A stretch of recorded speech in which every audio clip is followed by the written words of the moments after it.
Bismillahirrahmanirrahim. Assalamualaikum warahmatullahi wabarakatuh. Perkenalkan, nama saya Sartika Israjuddin. Jadi pada pagi hari ini, izinkan saya untuk membacakan sebuah pidato tentang pendidikan. Yang terhormat Bapak atau Ibu dosen, serta teman-teman yang saya sayangi. Marilah kita senantiasa bersyukur kepada Tuhan Yang Maha Esa yang telah memberikan rahmat dan hidayahnya kepada kita, sehingga kita dapat berkumpul di ruangan ini dalam keadaan sehat walafiat untuk mengikuti mata kuliah pembelajaran berbicara. Teman-teman yang saya hormati, pada kesempatan kali ini, perkenankanlah saya menyampaikan sebuah pidato tentang pendidikan. Saya menguraikan tentang penggunaan bahasa Indonesia di kalangan remaja. Dewasa ini sangat ironis dan memperhatikan. Dulu bahasa Indonesia digunakan dengan baik dan benar, sesuai kaidah atau aturan berbahasa yang tepat.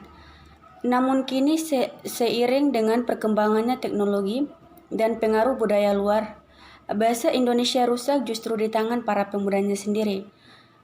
Penggunaan bahasa Indonesia oleh remaja masa kini, terutama di kota-kota besar, sangat tidak sesuai dengan kaidah berbahasa yang baik dan benar. Remaja mencampur adukan bahasa Indonesia dengan bahasa-bahasa daerah dan asing, kemudian menyebutkannya sebagai bahasa gaul.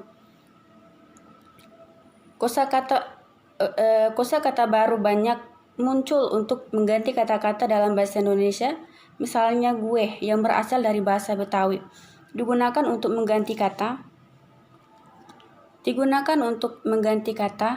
kamu, nyokap, bokap, untuk mengganti kata ayah atau bunda, dan muncul kosakata yang tidak jelas artinya seperti cijai, lebay, kamsa, upai, dan muncul partikel-partikel seperti si dan doang.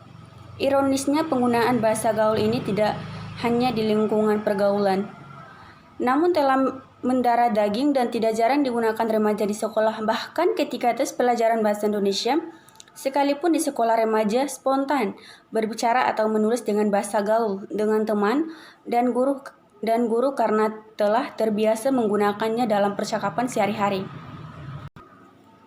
Teman-teman yang berbahagia, dampak buruk yang dapat dirasakan langsung adalah menurunnya nilai kesopanan remaja ketika berbicara dengan orang yang lebih tua.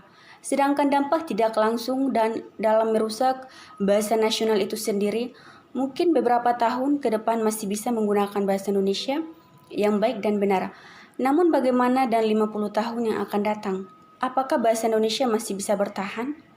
Ataukah akan hilang ditelan bahasa gaul? Hal ini menjadi tugas kita sebagai remaja sekaligus pelajar yang masih peduli dengan bahasa Indonesia. Kita tidak dapat memungkiri bahwa bahasa gaul telah mengikis dan merusak bahasa Indonesia. Oleh karena itu, kita sebagai generasi muda, marilah kita menjaga dan melestarikan bahasa Indonesia. Bagaimana caranya? Caranya adalah dengan membiasakan diri dan menggunakan bahasa Indonesia sesuai dengan kaidah berbahasa yang baik, mulai dari diri kita sendiri.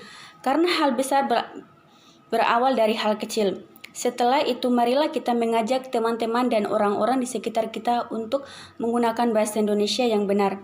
Hal ini tatkala penting adalah dengan tetap memberikan pelajaran bahasa Indonesia dan metode pembelajaran yang menarik kepada siswa di sekolah agar siswa sadar pentingnya bahasa Indonesia dan mampu untuk turut melestarikan bahasa nasional ini.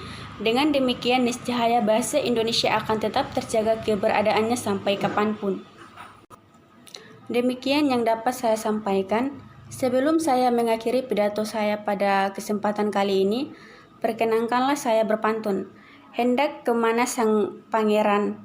Mengapa putri ditinggalkan? Terima kasih atas perhatian. Salah kata mohon dimaafkan. Wabillahi taufiq wal hidayah. Wassalamualaikum warahmatullahi wabarakatuh.